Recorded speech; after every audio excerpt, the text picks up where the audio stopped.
Roddick and John Wertheim. Andy, there was a book written, Andy Roddick beat me with a frying pan. Where does that legend come from? Well, there was a guy who had an idea for a book. It was basically like Weekend Warriors. What would the handicaps have to be if you were to play a pro? And so he called me and said, "Hey, what do you think? There's a Ohio University intramural champion, so kind of guy who's good at tennis on his campus. What would the handicap have to be? Could you play him lefty?" I said, "I could play him lefty, but I think I'd win." He said, "Okay, you're being arrogant." I said, "Okay, that I've been called worse, but I actually think I could beat him with a frying pan." I go, "But the only caveat is there has to be people in the crowd." So we did it before one of my charity events when people were kind of filing in a little bit. So I was playing on the nerves of the guy and ended up toughing him out 6-4. You beat him. Was that lefty with the frying pan or righty with it? No, it was. I needed my right hand for that frying pan victory. It was one of those things where you just push the ball in the middle and run.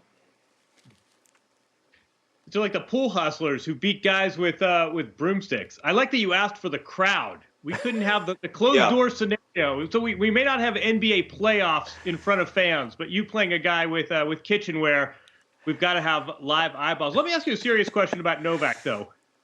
Do you think we just lost our chance to see our first Grand Slam champion, 4 majors in 1 year since Laver? Do you think that just went out the window?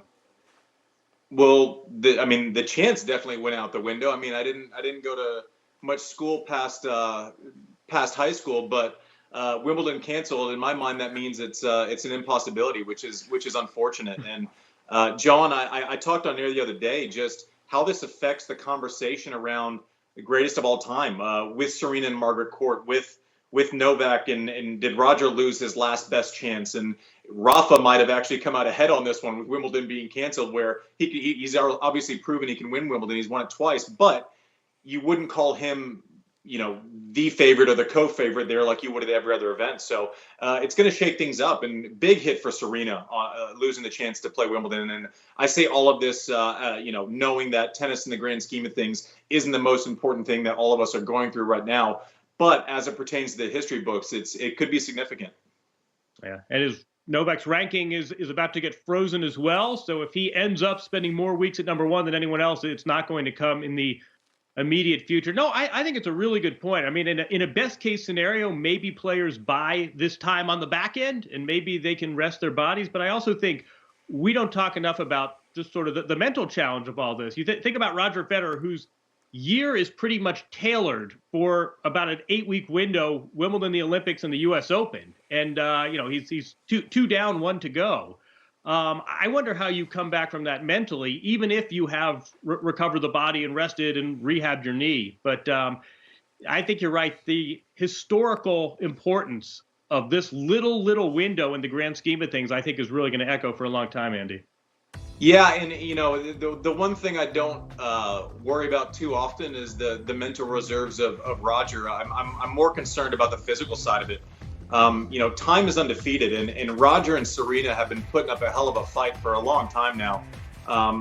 But it matters. A year is a huge difference right now, and Wimbledon is their best shot. I don't know that I've talked to someone kind of in the know in the tennis world who's disagreed with that so far. I think since they put the roof on Ashe, it's really slowed it down. So people used to think Wimbledon and U.S. Open were both fast courts events, and I'm just not sure the U.S. Open is that way anymore. So it's a big loss for us to maybe see a kind of a farewell victory for Roger at Wimbledon or Serena tying Margaret Court at Wimbledon. I think it's that was their best shot, I think. John, you've put out a lot of information on Twitter today. We'll get to most of it. I wanted to start with the tweet you put out with Bill Gates allegedly telling Rafa Nadal that this pandemic, the coronavirus, would become complicated. What more can you tell us about that? Yeah, I said I did not expect to wake up to that headline, but apparently when Bill Gates and the Nadal camp were in South Africa for Roger Federer's charity match after the Australian Open, Bill Gates had mentioned to, I guess, to Uncle Tony and to Tony's son that, boy, keep an eye out on this coronavirus that's coming. So Bill Gates gave a bit of a warning. Again, we've talked about how Nadal has really been impacted by this. We hear a lot about Spain. I don't know if people should look this up. They're a number of YouTube videos, some of them quite fun, about how this is impacting Mallorca. And I know that some members of Nadal's team haven't been able to get home. I mean, he still has members of his team that are in Miami. So Nadal is feeling this very acutely, but apparently Bill Gates gave the camp the warning in early February. Yeah, if there's anything, I think anything Bill Gates says, you should probably listen to. John, I'm sure you've probably seen it. It's been super kind of relevant since obviously coronavirus is broken. But there's a 2015 TED Talk where Bill Gates basically predicts everything we're going through, and he compares the budget spent on military and actually hand-to-hand combat and weaponry and whatever, and then what is not spent combating epidemic prevention. So, Bill Gates saying something in February is one thing. Him saying something in 2015 to the entire world is an entirely different thing. So, I know there's been some talk of who could have seen this coming. I guess the answer is Bill Gates.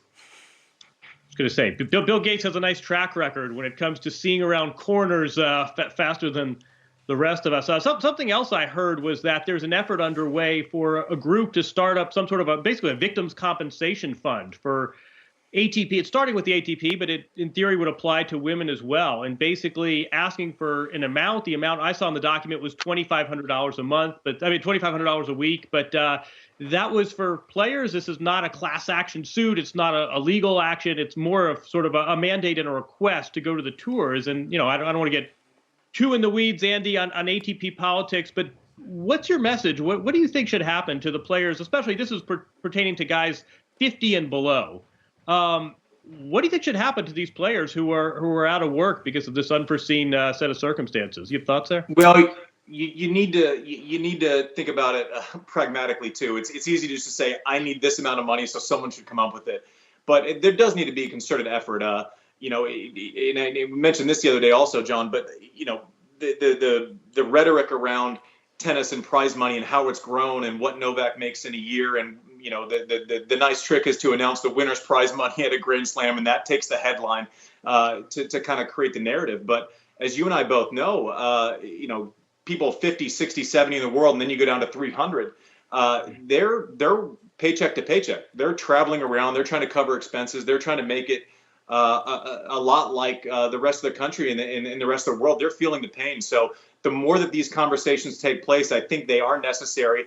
I think there's plenty of players who would be happy to support something like this. I'll raise my hand and volunteer. But something needs to happen.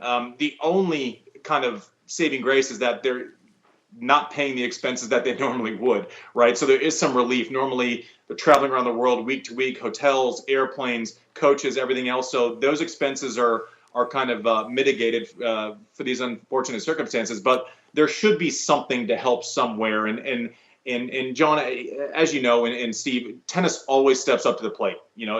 Former players, whether it's charity events, whether it's issues outside of tennis that people stand for, tennis always steps up. That's the culture of tennis. That's the way our leaders have kind of gone about it throughout the history books. So I hope something like this happens. John, if you hear anything about it, please keep me up to date. But something does need to happen to support. People talk about the starving artist, but the tennis players of a certain level are the same way right now. Absolutely. And one thing that was reported today, the British Lawn Tennis Association putting a relief fund, £20 million together to help support players, coaches, and everybody related to the LTA. So they've gotten the ball rolling there. We'll see what else can follow. John and Andy, stick around. We'll have much, much more after this.